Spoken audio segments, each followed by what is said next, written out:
Good morning students, that's a 10th class learning video. हम लोग chapter 4 पर चल रहे हैं और चैप्टर 4 में पिछली वीडियो में हमने सबसे इम्पॉर्टेंट क्वेश्चंस इस चैप्टर की थी जो वर्ड प्रॉब्लम्स थी।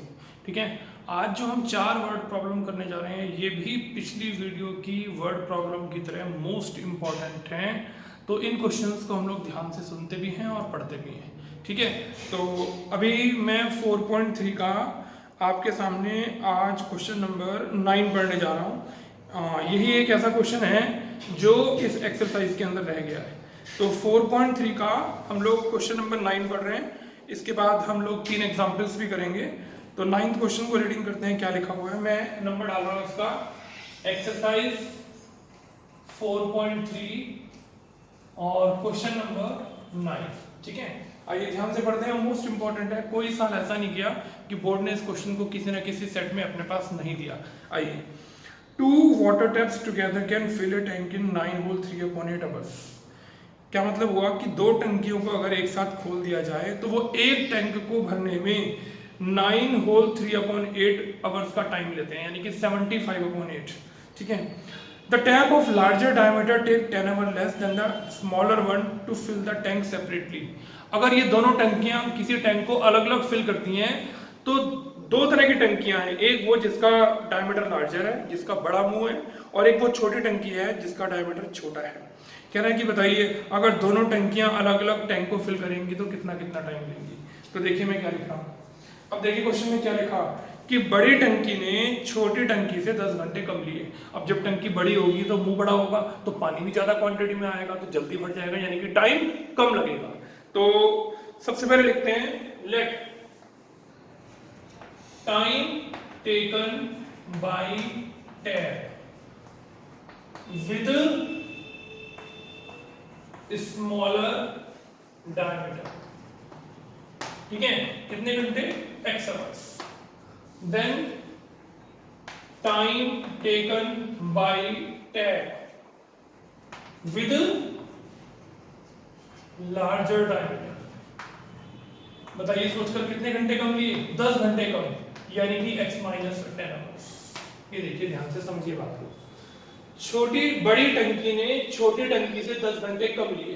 तो अगर मुझे ये पता होगा कि जो छोटे मुंह वाली टंकी है उसने कितने घंटे लिए, तो जो बड़े मुंह वाली टंकी है उसने 10 घंटे कम लिए। ठीक है, तो इसने अगर x आवर्स लिए तो इसने x माइनस 10 आवर्स लिए। ठीक, अब ध्यान से समझना, 7th क्लास में हमने एक चैप्टर पढ़ा था टाइम एंड वर्क।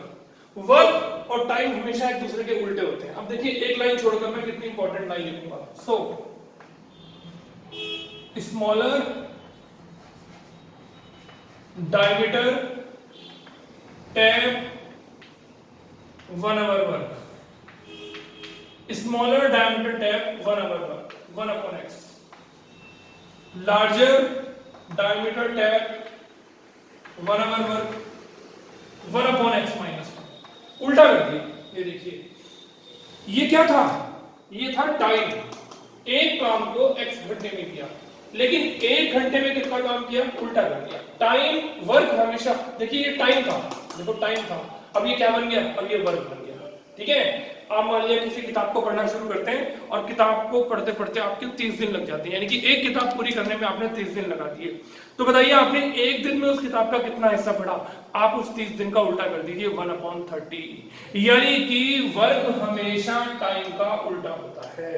ठीक है, अब जरा ध्यान से समझना है। मोस्ट इंपॉर्टेंट लाइन अब हम लिखने जा रहे हैं अकॉर्डिंग टू क्वेश्चन। ये देखिए, अगर ये दोनों टंकियां एक साथ काम करें, अगर ये दोनों टंकियां एक साथ काम करें तो कितना कितना काम करेंगे? तो देखिए, तो अकॉर्डिंग टू क्वेश्चन दोनों टंकियां अगर एक साथ काम करती हैं, देखिए 1/x और 1/x माइनस 10 इक्वल। अब देखिए क्वेश्चन में क्या लिखा है, 2 water taps together can fill the tank in 9 whole 3/8 hours. अगर दोनों टंकियां मिलकर किसी काम को करती हैं, टैंक को भरती हैं, तो कितना टाइम लेती हैं? 75/8 आवर। 75/8 क्या है? Total time. ठीक है, और ये दोनों कौन है? वर्क। तो अगर मैं टोटल टाइम का उल्टा कर दूंगा तो क्या बन जाएगा? टोटल वर्क क्या आएगा? 8/75। आपके क्वेश्चन में यहाँ 75/8 लिखा हुआ है, लेकिन वो टोटल टाइम है, और मैं ये जो लिखा हूँ ये क्या है, टोटल वर्क है। तो टोटल वर्क निकालने के लिए टोटल टाइम का उल्टा कर देंगे। बोर्ड के एग्जाम में बच्चे हैं 75/8 लिख कर आते हैं, एग्जामिनर यहीं से नीचे तक सारा क्वेश्चन काट देता है, उसे पता है कि आगे तो गलत होगा क्योंकि बच्चे ने 75/8 लिख दिया। 75/8 टोटल टाइम है और ये टोटल वर्क है। क्या किया हमने, अगर छोटी टंकी ने x घंटे लिए तो बड़ी टंकी ने 10 घंटे कम लिए, देखिए x - 10, ठीक है। अब smaller diameter tap 1 hour work उल्टा कर दिया। अगर छोटी टंकी एक घंटे में, एक दिन में x घंटे काम करती है तो एक काम को एक घंटे में कितना काम करेगी, देखो उल्टा कर दिया।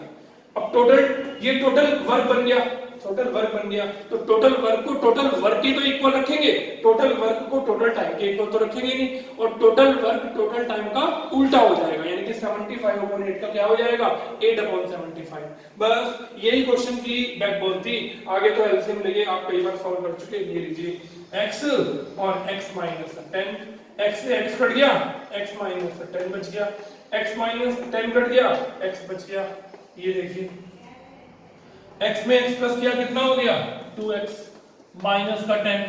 आज की वीडियो में सारे क्वेश्चंस इंपॉर्टेंट हैं, अभी हम इसके बाद और इससे बढ़िया इंपॉर्टेंट क्वेश्चन करने वाले हैं। ये क्वेश्चन एग्जाम के अंदर खूब आते हैं। आइए क्रॉस मल्टीप्लाई करेंगे। 8x² minus 80x equals 150x minus 750। तो चलिए 8x² माइनस का 80x माइनस का 150x और प्लस का 750 इक्वल 0, सब कुछ इधर आ गया। क्या बच गया, 8x², अब बताइए माइनस का कितना बचेगा, 230 और प्लस का 750। देखिए कुछ कॉमन नजर आ रहा हो तो बताइए, मुझे लगता है शायद 2 कॉमन है, तो 2 कॉमन ले लिया। 4x² माइनस 115x प्लस, चलिए 2 से काटते हैं, 2 3 जा 6, 1 2 7 जा 14, 1 2 5 जा 10। ये जो आपने 2 कॉमन लिया था इसे 0 के नीचे लाकर खत्म कर दीजिए, तो 4x² माइनस 115x और प्लस के 375 इक्वल 0। प्लस करके 115 आना चाहिए और मल्टीप्लाई करके जरा 375 को 4 से मल्टीप्लाई करिए तो 1500 आएगा। हाँ, तो प्लस करके 115 आना चाहिए, मल्टीप्लाई करके 1500 आना चाहिए। आइए मिडिल स्पीड से करते हैं, 100x प्लस 15x और प्लस का 375। मिडिल स्पीड तो आपको आता ही है, तो 100 में 15 प्लस करेंगे तो 115 आ जाएगा। आखिरी में जो साइन है वही करके बीच वाली टर्म आनी चाहिए। ब्रैकेट इस माइनस की वजह से लगाया और इनकी मल्टीप्लाई करके 1500 आएगा, क्योंकि 4 को 375 से मल्टीप्लाई करके 1500 आएगा। चलिए साइन चेंज कर देते हैं, माइनस के 115 माइनस के 15x और प्लस का 375 इक्वल 0। क्या कॉमन लेने, 4x कॉमन लेने, x माइनस 25 माइनस का 15 कॉमन लेने, अंदर का साइन चेंज हो गया, ये देखिए, ठीक है। अब एक ब्रैकेट में बच गया x माइनस 25 और एक ब्रैकेट में बच गया 4x माइनस 15 और दोनों को इक्वल रख दीजिए 0 के। एक बार इसको 0 के इक्वल रखिए, 25 आ गया। एक बार 4x माइनस 15 को 0 के इक्वल रखिए तो प्लस का 15/4 हो गया। अब आप कहेंगे कि कौन सा आंसर सही है, बताइए। इन दोनों को मिडिल स्पीड से सॉल्व किया, 100 और 15 फैक्टर बनाए, ये 2 आंसर आते हैं। अब आप कहेंगे ये तो दोनों आंसर ठीक है, क्योंकि दोनों क्या आ रहे हैं, पॉजिटिव आ रहे हैं। 15 को 4 से डिवाइड करेंगे तब भी पॉजिटिव आएगा, ठीक है। लेकिन ये आंसर नॉट पॉसिबल। अब आप बताइए सोच कर, ये आंसर नॉट पॉसिबल क्यों है। देखिए जब आप 15 को 4 से डिवाइड करेंगे ना तो लगभग 3 घंटे कुछ मिनट आएंगे। अब आप बताइए अगर यहाँ 3 घंटे लगेंगे तो आप 3 घंटे में से 10 घंटे कैसे माइनस करेंगे, सोचिए। आप 3 घंटे में से 10 घंटे कैसे माइनस करेंगे, बताइए। तो 3 घंटे में से 10 घंटे कैसे माइनस करेंगे, उसके लिए आपको ये वाला आंसर छोड़ना पड़ेगा, क्योंकि ये पॉसिबल नहीं है। तो फिर कौन सा आंसर लेंगे, 25, यानी कि छोटे मुंह वाली टंकी ने 25 घंटे लिए तो बड़े मुंह वाली टंकी ने वही काम कितने घंटे में कर दिया, 25 माइनस 10 15 आवर्स में कर दिया। तो मैं यहाँ पर स्टेटमेंट लिखूंगा, सो time taken by tap with smaller diameter 25 hours and time taken by tap with larger diameter 25 minus 10 कितना 15। तो ये दो आपके आंसर। ठीक, क्या चीज इंपॉर्टेंट समझने की है?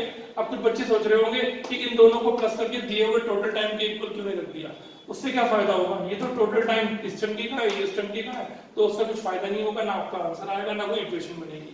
ऐसे इक्वेशन बनती है, वर्क हमेशा टाइम का उल्टा होता है, ये याद रखनी है बात आपको। हम इसकी जैसे एक्स्ट्रा क्वेश्चन भी करेंगे, लेकिन पहले हम एक बार एक्सरसाइज कंप्लीट कर ले। तो अगर एक टंकी ने किसी टैंक को भरने में x घंटे लिए, तो उसने 1 घंटे में कितना काम किया? उल्टा कर दिया। अगर इसने 10 घंटे कम लिए तो इसने 1 घंटे में कितना काम किया? दोनों ने मिलकर कितना काम किया? अगर दोनों एक साथ टंकियां खोल दी जाए तो जो टोटल वर्क है वो टोटल टाइम का उल्टा बन जाएगा। इसलिए हमने 75/8 का उल्टा करके क्या लिखा? 8/75। उसके बाद तो आपने एलसीएम लेके कैलकुलेशन करी, मिडिल स्प्लिट करी, ये दो आंसर पॉजिटिव आए, लेकिन ये फ्रैक्शन में 3 घंटे कुछ मिनट आ रहा है, तो अगर 3 घंटे में से 10 घंटे तो माइनस हो नहीं सकते, तो आंसर माइनस में आ जाएगा, इसलिए ये आंसर नॉट पॉसिबल हो गया। फ्रैक्शन की वजह से नॉट पॉसिबल नहीं हुआ, ये ध्यान रखना। तो हमारा आंसर 25 और कितना हो गया? 50। ठीक है, खूब बढ़िया क्वेश्चन है, खूब इंपॉर्टेंट है। अपने आप को अपडेट करिए, थोड़ा जल्दी से आगे की तरफ चलिए, जिससे हम लोग अपने समय के रहते इस महीने इस चैप्टर को कंप्लीट कर सकें और बढ़िया तरह रिवीजन भी कर सकें। ठीक है, तो चलिए इस क्वेश्चन को करने के बाद अब हमारी ये वाली एक्सरसाइज कंप्लीट हो गई। मैं मोस्ट इंपॉर्टेंट क्वेश्चन इस एक्सरसाइज का करने जा रहा हूं, एग्जांपल नंबर 15। देखिए, it's a most important example है वो इस एक्सरसाइज का, जिसका नंबर है एग्जांपल नंबर 15। आइए एग्जांपल नंबर 15 को करते हैं। खूब बढ़िया क्वेश्चन है।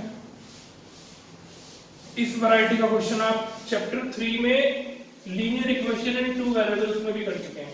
आज हम इसको 1 वेरिएबल से करेंगे। देखिए किस तरह का क्वेश्चन है, आप सब इसका मीनिंग पहले भी पढ़ चुके हैं। A motor boat whose speed is 18 km/h in still water. एक पानी में जब एक मोटर बोट दौड़ती है ना, तो उसकी स्पीड कितनी है? 18। कहता है 1 hour takes more in upstream than to return downstream. वो कहता है कि जाते समय जितना टाइम उसने जाने में लिया, 1 घंटा जितना टाइम उसने वापस आने में लिया, उससे 1 घंटा जाने में ज्यादा लिया। तो कह रहा है अप स्ट्रीम में टाइम, डाउन स्ट्रीम से 1 घंटा ज्यादा लिया। कह रहा है find the speed of the stream. अब देखिए, आप याद करिए हमारी exercise 3.6 page number 67, second question का फर्स्ट पार्ट आपने पढ़ा था। Ritu can row downstream 20 kilometre इन 2 hours एंड 40 किलोमीटर इन 2 hours। Find the speed of Ritu and the speed of the stream. वहां रितु की स्पीड भी पूछी थी और स्ट्रीम की स्पीड भी पूछी थी, और यहाँ बोट की स्पीड दे रखी है लेकिन स्ट्रीम की स्पीड पूछ रहा है। तो मैंने आपसे वहां एक बढ़िया सा एक लॉजिक बताया था कि हमेशा तैरने वाले को ही प्रायोरिटी देते हैं। मैंने आपको एक साइकिल सवार का एग्जाम्पल भी दिया था। हमेशा जो तैर रहा है, जो बोट है, जो पर्सन तैर रहा है, या जो साइकिल हवा के डायरेक्शन में या उसके अपोजिट में चला रहा है, उसकी स्पीड को पहले लेना है। ठीक है, तो बताइए सबसे पहले किसकी स्पीड लिखें? यहाँ लिखेंगे, ये है एग्जाम्पल नंबर 15 और पेज नंबर 87। ठीक है, तो क्वेश्चन है speed of motor boat in still water कितनी? क्वेश्चन में दे रखी है ये बात 18 km/h। सबसे पहला यही काम लिखना है, तैरने वाले की बोट की स्पीड जरूर लिखनी है। अब लिखेंगे लेट स्पीड ऑफ स्ट्रीम, क्या ले लेंगे? x km/h। ये लिखिए, ये चीज सबसे इंपॉर्टेंट है। अगर आपने इसे पहले और इसे बाद में लिख लिया तो हो सकता है कि आपका क्वेश्चन आपके गलत हो। तैरने वाले को प्रायोरिटी देनी है। पिछले चैप्टर में ऋतु वाले क्वेश्चन में ऋतु तैर रही थी और यहाँ आज एक बोट चल रही है, तो बोट की स्पीड को प्रायोरिटी देनी है। बोट की स्पीड 18 और स्ट्रीम की स्पीड आपने क्या मान ली? x। ठीक है, अगर आपको कुछ अच्छे से याद हो, so speed of boat in down stream क्या करेंगे जानते हैं? दोनों को प्लस करेंगे। देखिए, प्लस करते समय किसकी स्पीड पहले आई? ऋतु, उसकी बोट की स्पीड पहले आई। तैरने वाले को प्रायोरिटी देनी है। अगर आपने x + 18 लिख दिया तो आपका सारा क्वेश्चन गलत हो जाएगा। तो चलिए, स्पीड ऑफ बोट इन क्या लिखूं? अपस्ट्रीम। क्या करूं जानते हो? बोट अपस्ट्रीम यानी कि जाने में दोनों को माइनस करते हैं और जब उल्टा लौट कर आता है, एक जा रहा है एक उल्टा लौट कर आ रहा है, तो उसमें क्या करते हैं, प्लस करते हैं। तो डाउन में दोनों को प्लस करते हैं और अप में दोनों को माइनस। अब दोनों का टाइम निकालते हैं, ठीक है। कितने घंटे किलोमीटर चला, 24। अब बोट गई तो भी 24 चली और आई तो भी 24 चली, तो क्या लिखें, time taken bye boat in down stream. Formula होता है डिस्टेंस अपॉन स्पीड। बताइए कितना डिस्टेंस दिया हुआ है, 24, और डाउन स्ट्रीम में स्पीड कितनी है, 18 प्लस x। फिर क्या लिखेंगे, time taken bye boat in, क्या लिखूं, अप स्ट्रीम। बताइए डिस्टेंस अपॉन कितना, स्पीड। बताइए डिस्टेंस कितनी, 24, और स्पीड कितनी, 18 माइनस। ये तीन चीजें अलग अलग सबसे पहले आपको समझनी पड़ेंगी। ये क्वेश्चन आपने 67 पेज पर भी और 66 पेज पर भी एग्जाम्पल किया था, शायद 23 था या 22 था, और 3.6 का सेकंड क्वेश्चन का फर्स्ट पार्ट, दोनों क्वेश्चन सेम थे। इसके अलावा भी हमने आपको एक्स्ट्रा क्वेश्चन कराए थे। क्या करते हैं, तैरने वाले की स्पीड सारे लिखते हैं और स्ट्रीम की बात है। डाउन में दोनों को प्लस करते हैं, अप में दोनों को माइनस। अब दोनों का टाइम निकाला, क्योंकि मुझे दोनों ने कितना डिस्टेंस चला ये भी मालूम है और दोनों की स्पीड भी मालूम है, ठीक है। तो डाउन स्ट्रीम में टाइम का फॉर्मूला डिस्टेंस अपॉन स्पीड, ये दोनों, और यहाँ पर भी डिस्टेंस अपॉन स्पीड 24/18 माइनस। ठीक, अब जरा देखिए, कल हमने पिछली वीडियो में 3 क्वेश्चंस करे थे और एक महामंत्र सीखा था। क्या मंत्र सीखा था, कि हमेशा ज्यादा में से कम वाला माइनस करते हैं। बताइए सीखा था कि नहीं सीखा था, ज्यादा में से कम वाला माइनस, ठीक है। आज देखते हैं यहाँ क्वेश्चन में क्या लिखा हुआ है। लिखा है takes 1 hour more in upstream then to return downstream. यानी कि अपस्ट्रीम में डाउन स्ट्रीम से क्या हुआ, 1 घंटा ज्यादा लगा। तो अपस्ट्रीम में डाउन स्ट्रीम से 1 घंटा ज्यादा लिया। गौरांग को बोल दो, अपस्ट्रीम में टाइम डाउन स्ट्रीम से 1 घंटा ज्यादा लगा। तो क्या लिखे, अकॉर्डिंग टू क्वेश्चन, अपस्ट्रीम में टाइम डाउन स्ट्रीम से 1 घंटा ज्यादा लगा, ठीक है। तो ज्यादा टाइम किस में लगा, अपस्ट्रीम में। तो अपस्ट्रीम के टाइम में से डाउन स्ट्रीम का टाइम माइनस। तो क्या लिखूं, 24/18 minus x, 24/18 plus x equal 1। ये इक्वेशन समझने की है, देखिए ध्यान से। देखिए ज्यादा में से कम वाला माइनस, अप स्ट्रीम में ज्यादा टाइम लिया, क्वेश्चन में लिखा हुआ है डाउन स्ट्रीम में टाइम कम लिया, और हमने एक मंत्र पढ़ा था कि ज्यादा में से कम वाला माइनस। तो 24/18 minus x minus 24/18 plus x equals 1। क्या करें, 24 कॉमन ले लीजिए, अंदर बच गया 1/18 माइनस x, और यहाँ बच गया 1/18 प्लस x, और इक्वल किसके लिखा हुआ है, 1, ठीक है।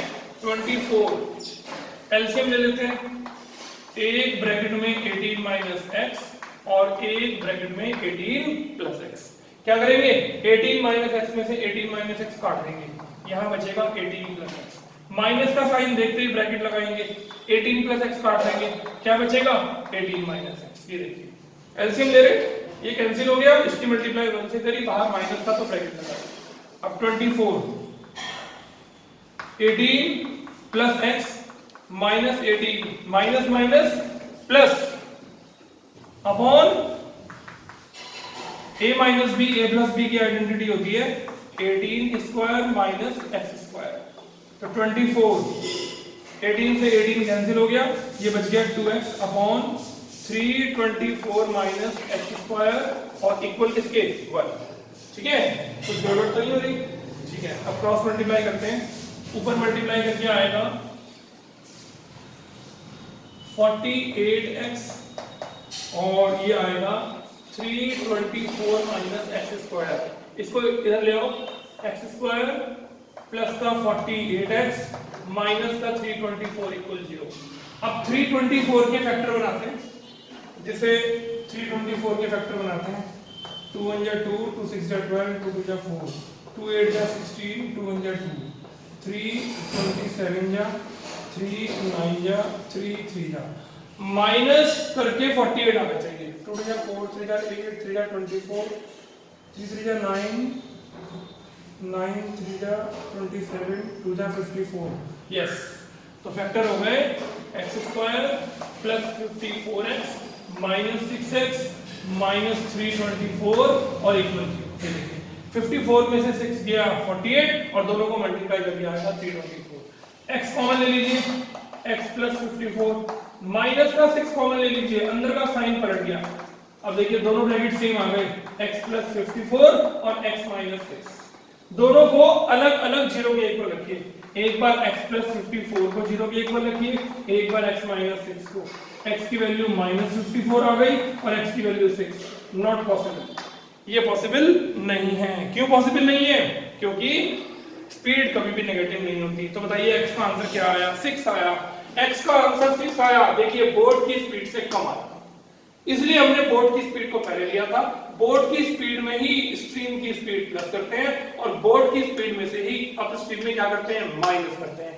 तो यानी कि हमेशा बोर्ड की स्पीड, तैरने वाले की स्पीड ही हमेशा ज्यादा होती है। तो क्या लिखूं?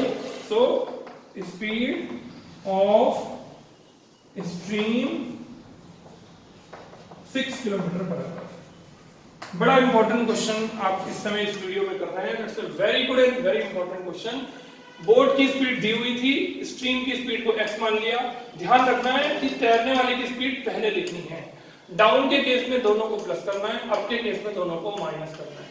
अब अप स्ट्रीम और डाउन स्ट्रीम दोनों का टाइम निकाल लिया, क्योंकि दोनों डिस्टेंस तो सेम चले लेकिन दोनों का स्पीड अलग अलग है, तो दोनों का टाइम निकाल दिया। क्वेश्चन में लिखा है कि अप स्ट्रीम में बोट ने डाउन स्ट्रीम से 1 घंटा ज्यादा लिया। ठीक है, तो ज्यादा लिया तो ज्यादा में से कम वाला क्या कर दिया? माइनस। और कितने घंटे ज्यादा लिए? 1 कॉमन लिया, सॉल्व किया और देखो लास्ट में हमारा आंसर क्या आ गया? 6 आ गया। ठीक, it's a very good and very great and very important question, आप लोग अच्छे से करिएगा। अभी हम लोग एग्जांपल नंबर 11 पर चल रहे हैं। Example number 11, it's a very good question. Example number 11 पढ़ते हैं क्या लिखा है। Find two consecutive odd positive integers the sum of whose squares is 290। Consecutive positive integers. तो एग्जांपल नंबर 11 में लिखेंगे let two consecutive odd integers, positive बाद में लिखेंगे, इंटीजर्स आर। पहला लेंगे x, अगला लेंगे x प्लस 2। ये लिखिए, पहला क्या लेंगे? x लेंगे और अगला क्या लेंगे? अगला लेंगे x प्लस 2। ठीक, आपकी बुक में भी यही दिया हुआ है, लेकिन मैं इनको नहीं लूंगा। किसी कंपटीशन में आ गया तो इस डिजिट से ये क्वेश्चन आपका गलत है, समझ गए? इसलिए इस क्वेश्चन को कॉन्सिक्यूटिव ऑड की तरह नहीं लेंगे। ठीक है, हम लोग इस क्वेश्चन को देखिए क्या क्या नंबर लेंगे। अब सुनिए ध्यान से, इसने कहा कॉन्सिक्यूटिव ऑड, तो इवन नंबर कौन से होते हैं? जो 2 से कटते हैं। तो पहला इवन नंबर कौन होगा? 2x। ये देखिए, जो 2 से कटता है, 2 का मल्टीपल है, वो इवन हुआ।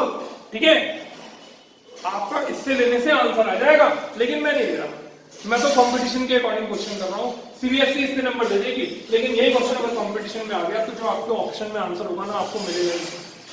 ठीक है, वो ऐसी डिजिट आपको देगा कि इससे ही आंसर निकलेगा, इससे नहीं निकलेगा। तो चलिए मैं पहले इसको समझा देता हूँ आपको क्या है।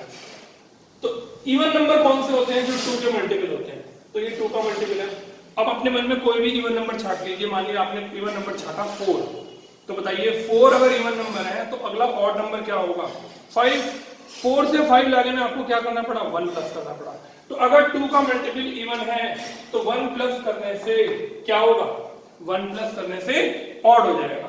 ठीक, अब बताइए अगर 5 अगर ऑड है तो अगला ऑड क्या होगा? 7 होगा। कैसे आया?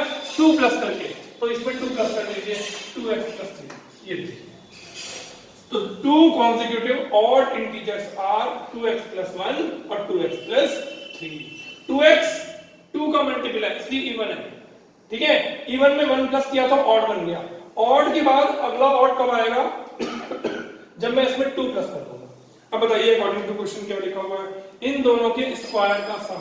तो अकॉर्डिंग टू क्वेश्चन, इन दोनों के स्क्वायर का सम। बताइए क्वेश्चन में कितना दिया हुआ है? 290। आइए फॉर्मूला बोलते हैं जल्दी से। a square plus b square plus 2ab, a square plus b square plus 2ab और 290 इधर आ गया इक्वल 0। ये हो गया 4 प्लस 4 8x स्क्वायर और 4x plus 12x 16x, 9 plus 1 10 minus का 280 और इक्वल 0। अगर मैं 8 कॉमन ले लूं, चलिए 8 कॉमन ले लेते हैं, x square plus 2x minus 8 3 जा 24 8 5 जा, ठीक है। इस 8 को 0 के नीचे ले जाइए और ये छोटी सी इक्वेशन बन गई, माइनस करके 2 आना चाहिए, बड़े इजी फैक्टर है 35 के, 7x माइनस 5x माइनस का 35, राइट। x कॉमन ले लिया, x प्लस 7 बच गया, माइनस 5 कॉमन लेंगे, अंदर का साइन तो लट जाएगा, एक ब्रैकेट में x प्लस 7 और एक ब्रैकेट में x माइनस 5, और किसके इक्वल रख दिया, 0 के। अब इन दोनों को अलग अलग अगर 0 के इक्वल रखें, दोनों को अलग अलग 0 के इक्वल रखिए, x प्लस 7 को 0 के इक्वल रखिए तो माइनस 7 आ गया, x माइनस 5 को 0 के इक्वल रखिए तो 5 आ गया, ठीक।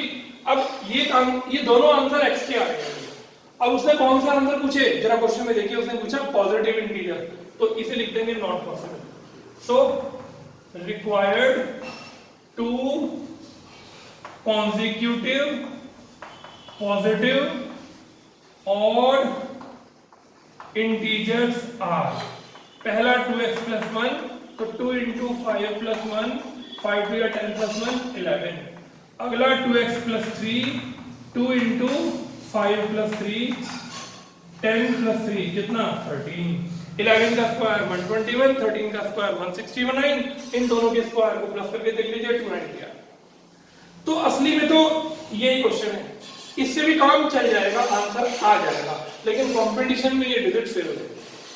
इवन नंबर वो होते हैं जो 2 के मल्टीपल होते हैं 2x बस, लेकिन इवन में मैं 1 प्लस करूंगा तो ऑड बन जाएगा, अगला ऑड लाने के लिए मुझे 2 प्लस करना पड़ेगा, तो 2x प्लस 1 2x प्लस 3। मेरे आंसर पॉजिटिव नेगेटिव दोनों आए, क्योंकि इंटीजर्स पॉजिटिव नेगेटिव होते हैं, लेकिन उसने क्वेश्चन में आपसे खाली पॉजिटिव की बात करी है, इसलिए हमने इसको छोड़ दिया और ये दोनों आंसर हमारे कंप्लीट हो गए, ठीक है।